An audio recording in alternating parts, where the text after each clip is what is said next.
Hello and welcome to Monorail News Weekly with your host Greg Hauser and your co-host Taylor Thomas. This is our first episode, so we're going to discuss everything Disney parks, all the news, and all that good stuff, all that jazz. Taylor, how are you doing today? Doing pretty good on a Friday, thank you.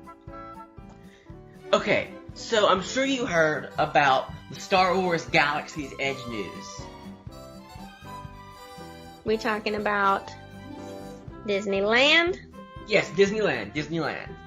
Yep. So, Barron's, in case you don't know, listeners, Barron's put out an article revealing a little bit more about Star Wars Galaxy's Edge. They said that Uga's Canteen will be the first location to serve alcohol, but we knew that already. What they interestingly said was that to maximize capacity, it's going to be a standing room only affair. What do you think about that, Taylor? I think it probably makes sense, at least for the beginning. That maybe down the line that might change, but honestly, like in the beginning of it being opened, it's probably going to be the only way they can get a reasonable amount of people in there compared to, the numbers of people trying to get in. But yeah, they said that they're going to have a handful of booths around the outer edge of the restaurant, but they don't know if you'll be able to reserve those, or if you can reserve those, how you'll reserve those. That's really up in the air at this point. They promised some fun drinks, such as a fuzzy Tontuan, which is named for the furry snow lizards that are ridden in The Empire Strikes Back. So we don't know if that'll be a drink that you'll be able to buy, or if that's just something that they're maybe thinking about doing now.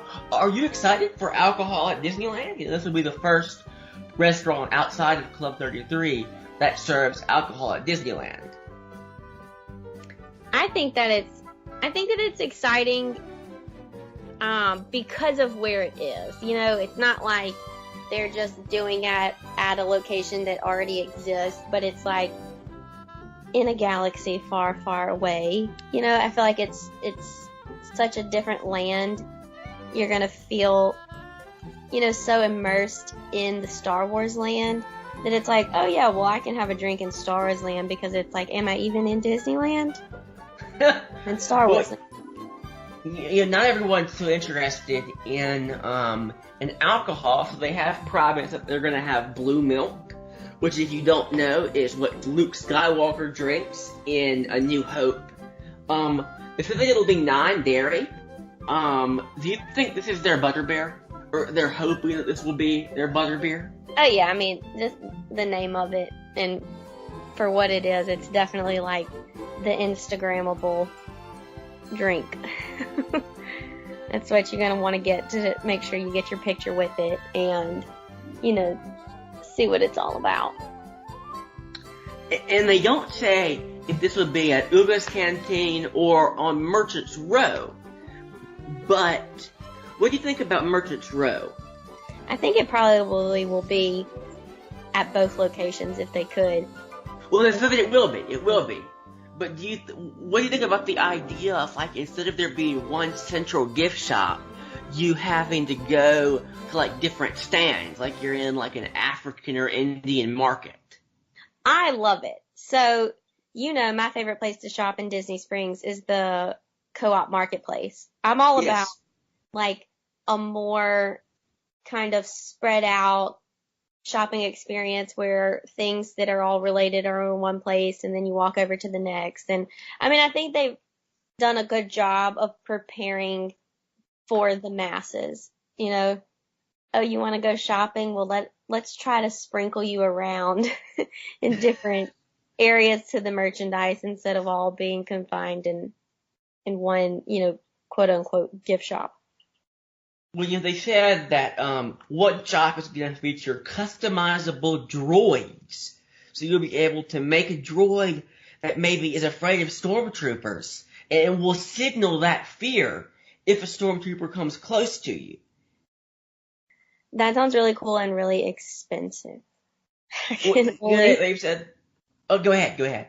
I can only imagine the price and probably the line to get these right at first. It's just like those, the banshees, that you can do in Avatar.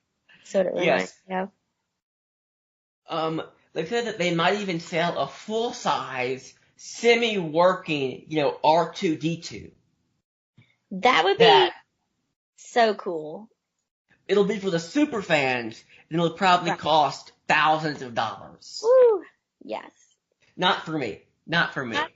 not for the majority of people, but for the super fan, probably worth the money. And they said there's going to be another shop, that is going to be presided over by, and I know I'm going to butcher this, Doc Ondare, a collector briefly mentioned in Solo, a Star Wars story. Hmm. Did you hear about this? No. So this is going to be like an animatronic character that will be set aside in like a booth apart from the rest of the staff, and cast members will interact with him and like haggle with him on your behalf. Oh, that's cool. This is reminding me of the bank you can go in Gringotts, over at Universal, the Wizarding World. They have the where you can go inside and buy your I've Gringotts. never been to this Universal place you speak of. No, I've done it. I've done Yeah. it. It's awesome, Yeah, and it's I'm really sure what Disney has will be even better. I'm sure it will be, and especially if you can end up, you'll actually be buying merchandise from him. Rather than just having a brief interaction Yeah. with an AA that's controlled by somebody in the back, right? Right. So they said that when you buy merchandise, most likely the packaging won't have a logo on it, or will have minimal logos, because Mhm. you're actually supposed to be buying it in a land far, far away. Right. And they said that, like, for example, if you want to buy like an artisan figure of Luke Skywalker, right, that'll look slightly off because the residents of Batu will have never seen Luke Skywalker, so they Uh-huh. won't know what he's really supposed to look like. Huh. That's that's that's extreme theming, but I like it.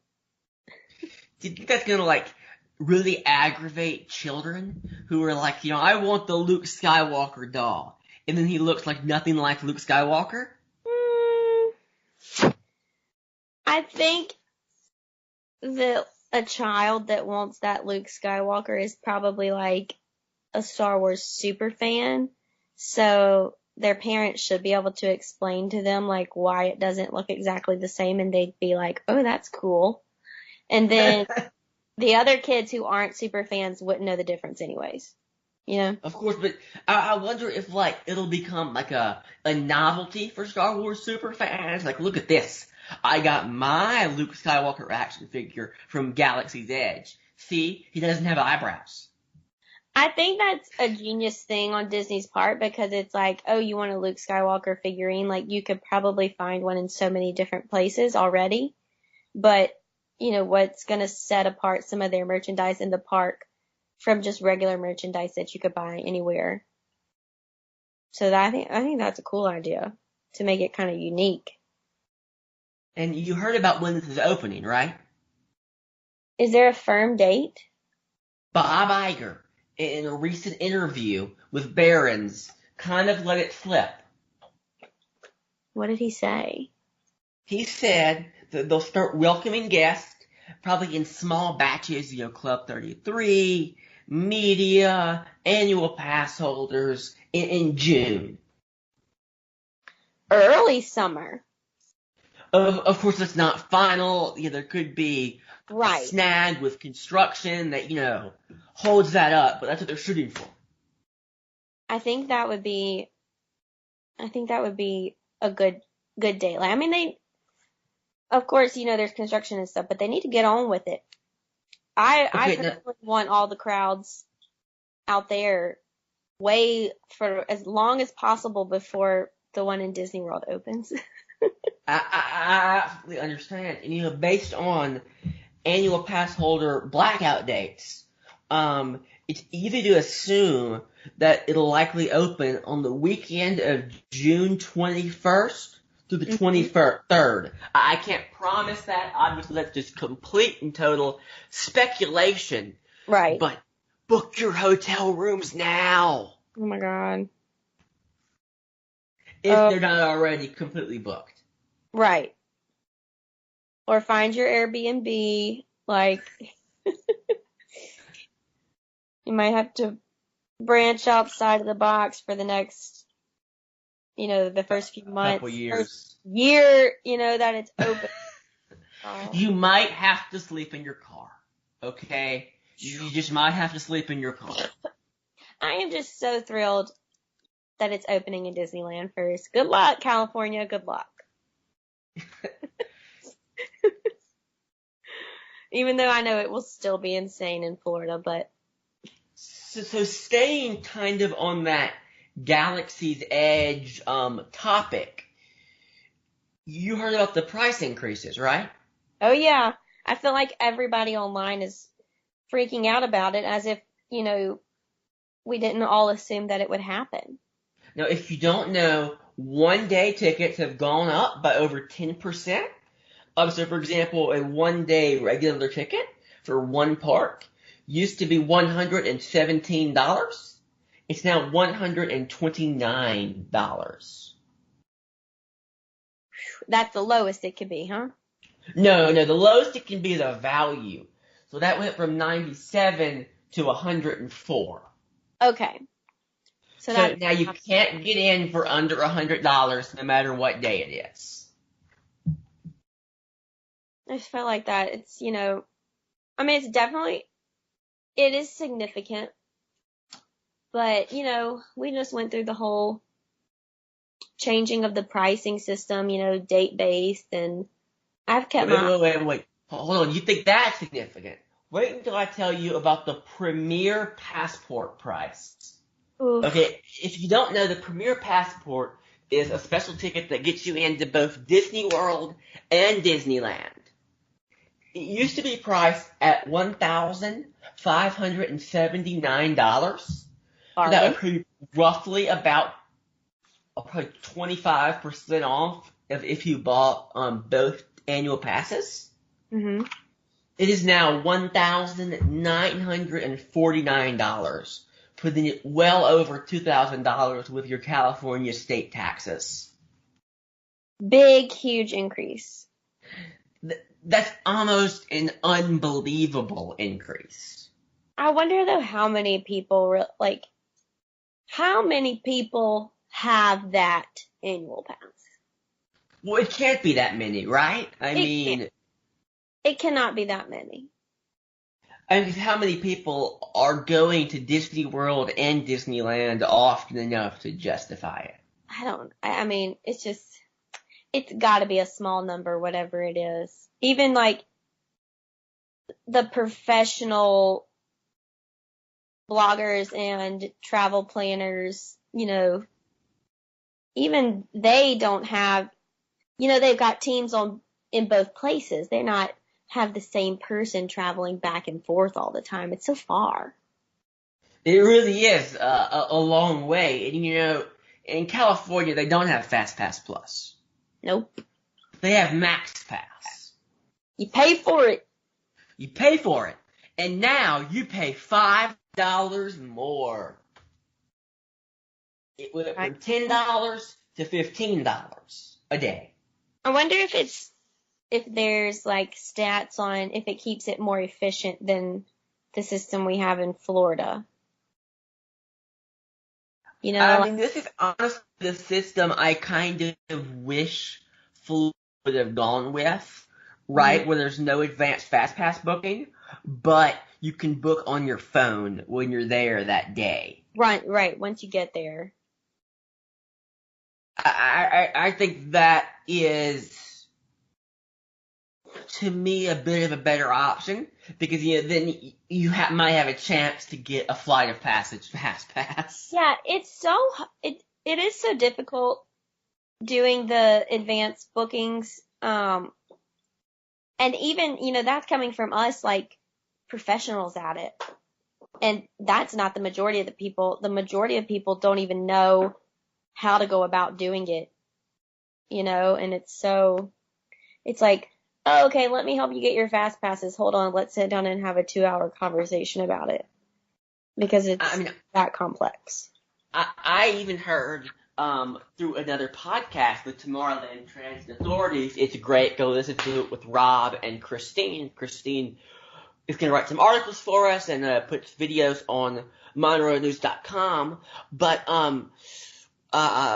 Rob was talking about how he was there just a couple weeks ago and saw a family that thought that by having a Magic Band, you got fast passes.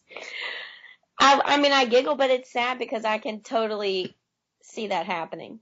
I feel sorry for those people.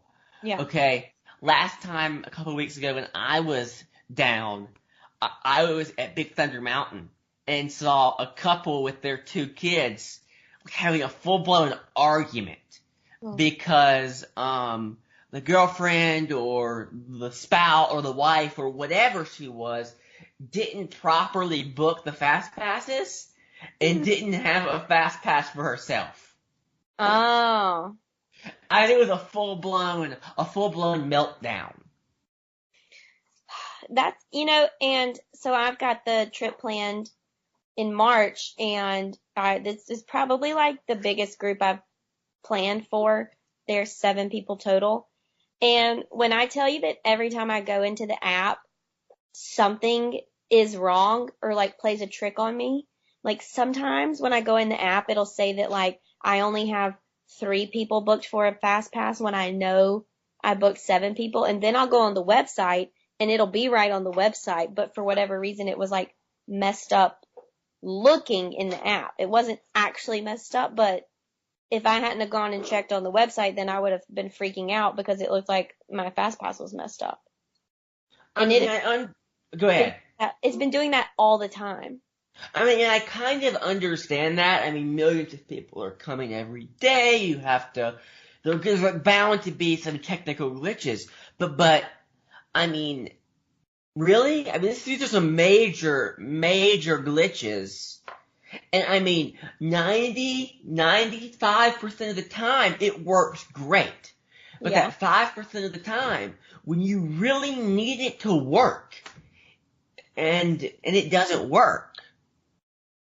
And it really messes it up, because you have to be so planned.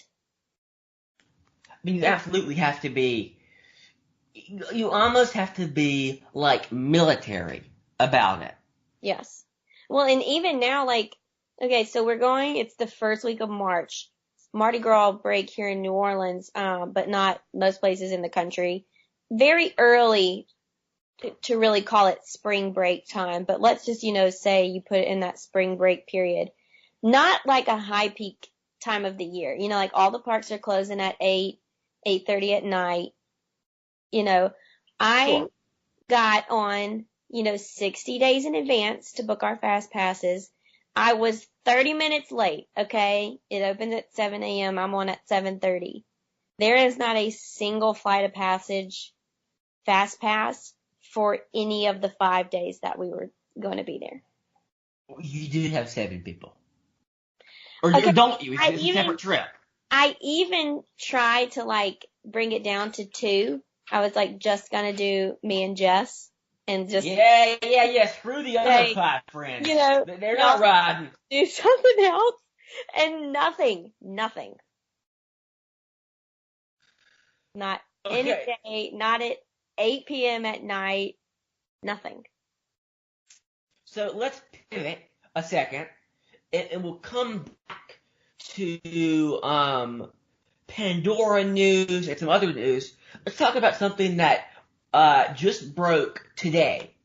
This will be, I think, tomorrow for everybody listening. We now have the name and more details about the space restaurant at Yeah. Epcot. Give us all the You read, details. you read this article, right? I assume? I admit I skimmed it. Okay. Come on, it's 3 paragraphs. I But know okay. that it's at work. Work comes first. Okay, so the space restaurant will be operated by the Patina Restaurant Group, which is the group that runs Via Napoli and Morimoto Asia and the Edison and Lorenzo's Hideaway and all of those delicious restaurants at Disney Springs, Epcot, and they even own some in New York. If you've ever been to Rockefeller Plaza and you've been to any of those restaurants, that's them. Absolutely excellent food. Well, they're going to operate this space-themed restaurant. And it's going to be named Space 2020. Do you know why, Taylor? No. Well, the International Space Station orbits 220 miles above the Earth. Mm-hmm. And this restaurant, this attraction-like restaurant, will simulate orbiting 220 miles above the Earth. Simulate? Well, they're gonna have the giant windows. You're not gonna be like turning, to my knowledge, or anything. It's not gonna be another, what? It's not gonna be Mission Space this time with food. No, in the Land Pavilion, the Garden Grill. No, it won't be the Garden Grill, to my knowledge. Good. Now, you might wonder, how are they gonna transition you from Epcot to an orbiting space restaurant? A long hallway. Well, if you've been to One World Trade Center Observatory or the Empire State Building in New York City, the elevators have these screens on all the walls, and it looks like you're shooting up. Mm-hmm. And that's what it's going to be, apparently. Oh, that's cool. So sort of reminiscent of the hydrolators from the Seas Pavilion before Nemo came in, where it simulated you going down to the depths of the ocean floor. Or I hate to mention them again, but over at the Universal, when you're going into the bank vaults, that big elevator at Gringotts, it's really cool. Is that really a real elevator? Not to get off topic. No, I think there's just hydraulics in the floor. Right, that has to be it. Okay, so the next piece of news, there's a lot of it. The soundtrack has been released for Pandora, The World of Avatar. Did you hear about this? Yeah, I was so excited when I saw that, because I love all the park music.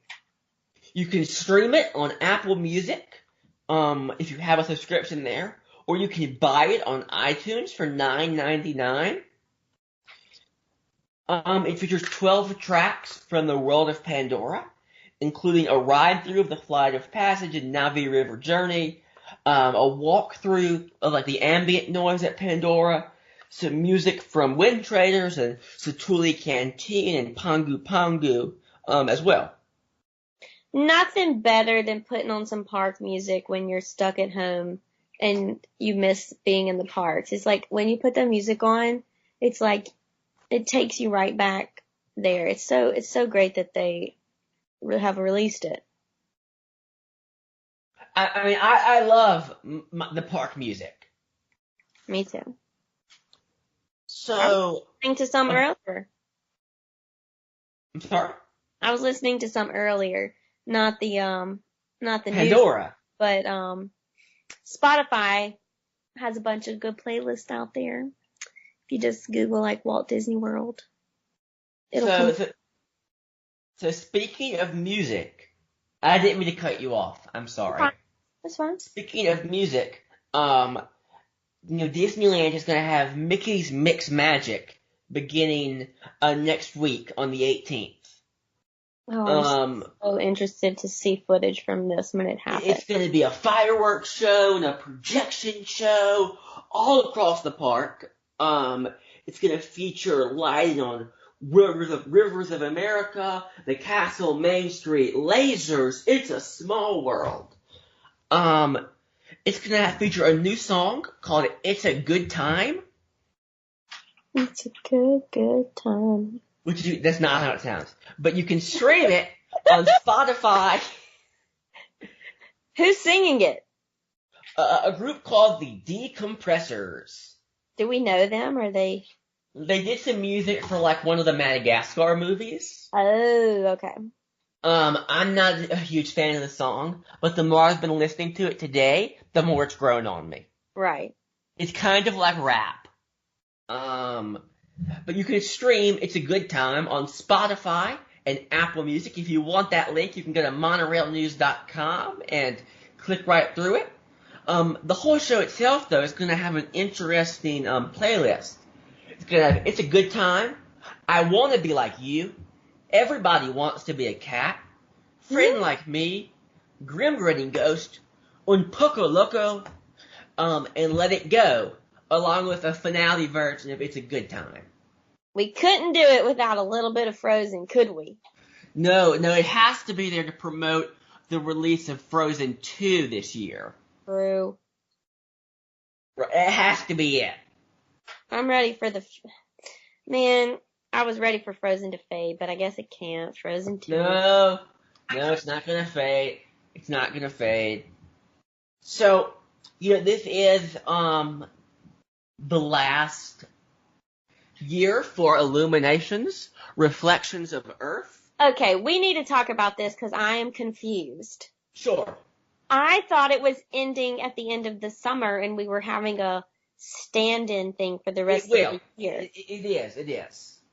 But they're just still calling it Illuminations Reflection of Earth? No, it's going to be called It'll Live Epcot Forever. So when does that start? They haven't said yet.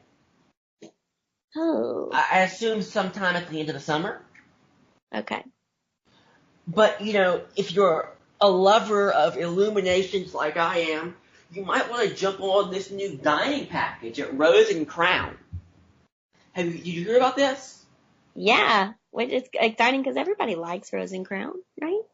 You'll be able to get your cheese platter, your fish and chips, your sticky toffee pudding, all the stuff you love, for just $85 for adults and $35 for children. That's a good price for kids. It's gonna last about 90 minutes, ending with the show itself. Booking begins on the 17th, for dining time starting the next day, the 18th, at 8 p.m. So jump on that if you like. Can you get alcohol? Yes, I believe there will be, unlimited alcohol. There you go. So that makes it totally worth the $85. There's your price qualifier right there. I mean, that is a great spot to view the show. You can get smashed walking around World Showcase and conclude it by getting even more drunk. You drink $85 worth of alcohol to make your meal worth it. Hashtag drinking around the world. So this doesn't really apply to us being Americans, but the new Star Wars attraction, the Ant-Man and the Wasp Nano Battle, is going to open on March 31st at Hong Kong Disneyland. Interesting. This is going to be sort of like Buzz Lightyear. You'll be given electromagnetic pulse guns and asked to shoot at Hydra's swarm bots, which they'll be using to try and steal the arc reactor atop Stark Tower in Kowloon, Hong Kong. I really wish they would. I think I told you about it.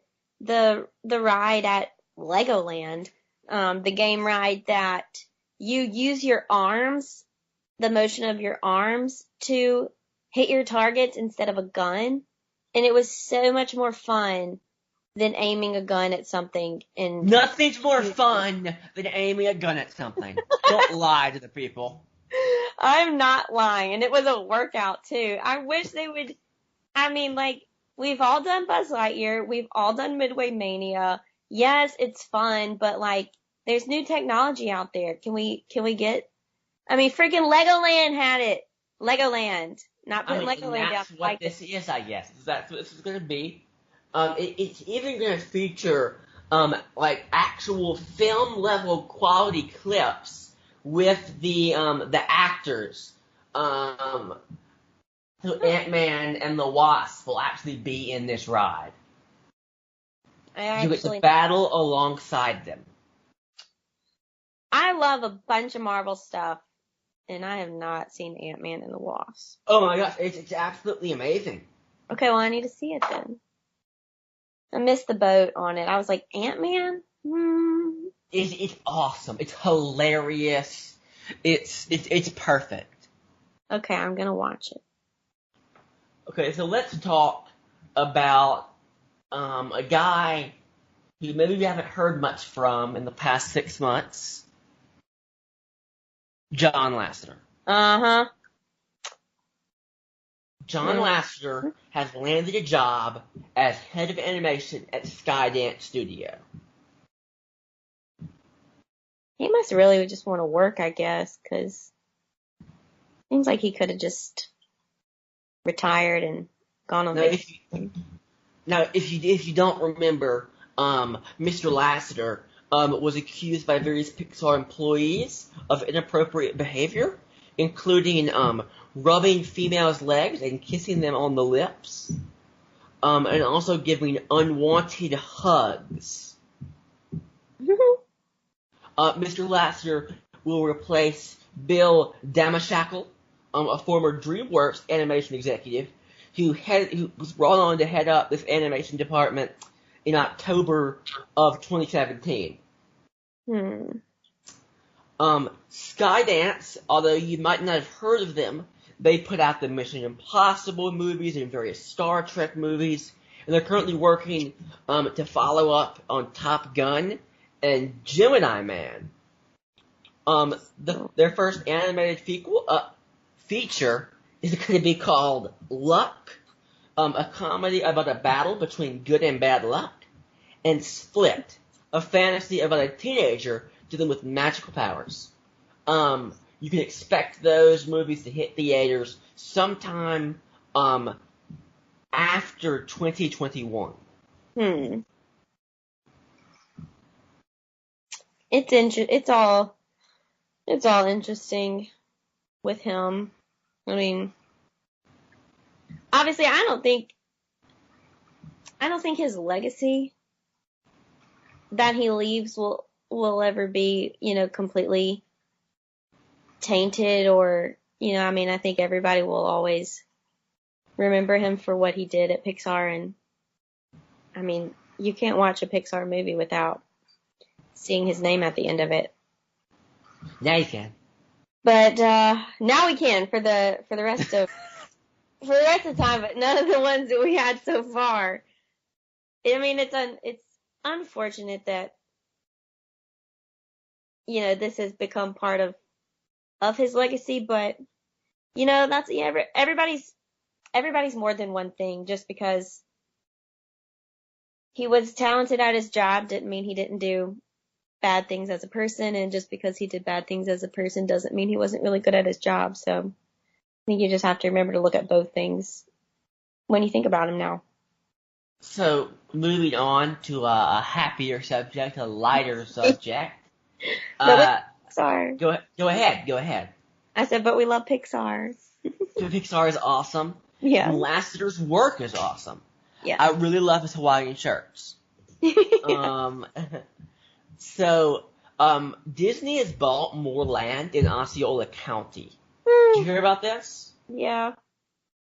So, you might have heard of Orrin Brown. No.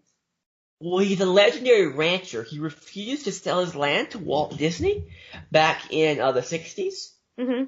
And now finally, his descendants have agreed to sell the land to Disney. BK Ranch is what it's called, not a Burger King item. BK Ranch, for $11 million. Sell it, guys. Sell that ranch. Get your money. Now, this land is not part of the Reedy Creek Improvement District, so it is unlikely it will be used as land for any future expansion, but we are speculating that it will be used for water conservation and wetland mitigation, which is typically what Disney does with land before they build something new on property. So it looks like this, along with the Brown estate they purchased, is a sign of some sort of expansion on property. Oh, that's exciting and stressful to me all at the same time. What could it be? Could it be a new park? Could it be Villain's Kingdom? The park that I see in my dreams every night? It's like so many things that would be so exciting, but at the same time, like we've talked about it before, how much can we fit into a Walt Disney World vacation? Like we're already pushing our limits. We are pushing our budgets to get everything done, which is great for the company. Like you have to come back multiple times to really do everything and see everything. But it just gets harder and harder. You know? But that's what's so awesome, right? You're encouraging people to come back. Yeah. Now, there's a lot of people, don't get me wrong, who make one once in a lifetime trip. Right? And I feel like if we had the internet and it was as big as it was when they built Hollywood Studios and Animal Kingdom, right? I bet you the same argument would come up. Right. Right? How much can you do? You know, because previously, you go to Disney World for the weekend, right? You go to Magic Kingdom, Epcot, Hollywood Studios is a half-day park, you fly out. Right? You go for a long weekend. But now it's become a week, right? It's become anywhere from 4 to 5 days, right? So now it's going to become anywhere from 6 to 7 days. Yep. And I mean, even if I was advising someone who's not even really into Disney, family, they got some kids, they're like, we should take them to Disney World. I could easily convince them and fill up 7 days worth of stuff. Sure. I mean, because people forget, it's not just 4 theme parks. It's 4 theme parks, 2 water parks, Disney Springs, 5 golf courses, water sports, tennis. Literally, if you want to do it, you can probably do it at Walt Disney World. Yes. I mean, people like me and you could fill 2.5 weeks easily with activities. Not like, oh, well, we're going to sit by the pool, for a couple of days. No, I'm talking about for real activities. No, I mean, Disney is the only vacation that you get back from and you go, man, I need a vacation. I need to take an extra day off from work. I need a day to sleep in because I did rope drop for 3 days. No, I mean, I've been called the Energizer Bunny at Walt Disney World because I go and I go and I go and I'll wear you into the ground. Great. I got the Epcot rash, okay? Oh yeah, you did get the Epcot rash. It doesn't get worse than that. Which is, guys, that's the name for a real rash. Go Google it. It's not something we're making up. That's a real thing. It's an exercise-induced rash, okay? And it's not called exercise rash. It's called Epcot rash. The internet told me this. Yeah, it's true. It happens. It happened to me. So Taylor, and I'm a fairly in shape person, if I do say so. You are. You're a dancer. I mean, you're definitely more in shape than I am. I get blisters. My legs hurt. Oh man. You go to the hotel room, you're like, I don't know if I can do this again. And then next thing you know, at 9 a.m., you're back walking through Magic Kingdom. And then you walk another 12 miles. Yep. That's the real Disney magic. You can sweat for 12 hours and still gain weight. Yes. But I mean, that's the Disney World balance. 12 miles and 3 cupcakes later. So, Taylor, do you like beer? I do not like beer. I have tried many different beers, spent years of my life sampling different ones to try to like, and I can occasionally have like half of a Blue Moon with 5 orange slices in it, but okay, well, maybe a cocktail. Maybe Ballast Point, which opens this Wednesday at Downtown Disney, will change your mind. Why? Do they have heard about Ballast Point is the first brewery to go in to Downtown Disney. It's gonna have 100 tap lines and 50 styles of beer. There'll be something for everyone except for me because I don't drink. That's a huge amount. But I'll tell you, I will love the menu here because they're gonna have pretzel bites and homemade pimento cheese and nachos and pork belly and wings and all sorts of salads and flatbreads and burgers and fish tacos and beer batter fish and chips and, oh my gosh, a Victory at Sea s'mores dessert. Oh gosh. It's gonna have chocolate custard, graham crumbles, and burnt marshmallow. I need to get on a plane this week. That is your kind of dessert right there. That does all sound like the most amazing kind of bar food. Now, they did say Ballast Point is born and raised in Southern California, so we're particularly excited to strengthen our relationship with the local Anaheim community and beyond. This new location also gives our passionate brewing and culinary teams the perfect place to test new and innovative offerings, as we welcome longtime Ballast Point fan and introduce new guests to the brand. Mm-hmm. That's awesome. It looks awesome. They're going to have 4,000 square feet of restaurant, 3,000 square feet of outdoor dining, with festivalizing and cabana-style seating, all with fantastic views of the downtown Disney District. It's going to be in the old Build-A-Bear Workshop building. So much better than that.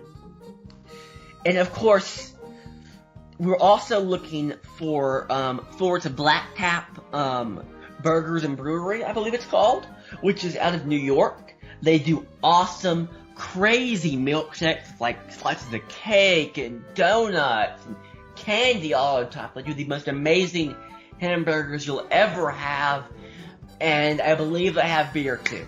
So it's just all around awesome. I'm anxiously awaiting it to open at Disneyland. We gotta go. Absolutely. We gotta get out there. So, I think that about does it for our first episode. Always. If you have any questions or comments or feedback, which please do give it to us because it's our first episode. We want to know what you think, what we can change, what we can do better. Go to monorailnews.com and select Contact Us and fill out the little form and just send your feedback.